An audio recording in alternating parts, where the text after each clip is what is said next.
Этого ждали с прошлой осени. Заплыв под открытыми парусами. С 8 лет яхтсмены клуба «Дельфин» рассекают воду на парусниках. Как начнешь, так и поведешь. На первый заплыв у них самые большие ожидания. С этого все и начинается.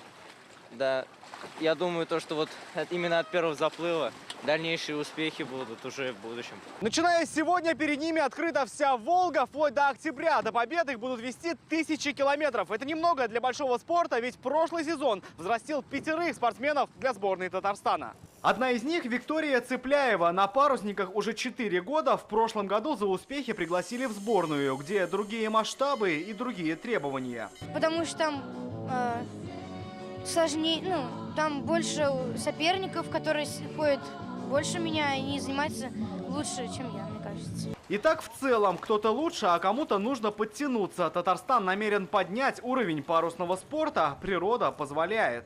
Татарстан он является республикой, которая одна из самых больших водных акваторий. И есть люди, которые, к сожалению, пока большую часть времени, если и гоняют на яхтах, то гоняют где-то за рубежом. Наша задача привлечь и сделать этот спорт привлекательным для всех в Республике Татарстан. А там не за горами и международные турниры. Сколь долгим будет путь к ним, попечительский совет парусного спорта решит в ближайшее время. Рамиль Шайдуллин, Руслан Зайдуллин, ТНВ, Зеленодольский район.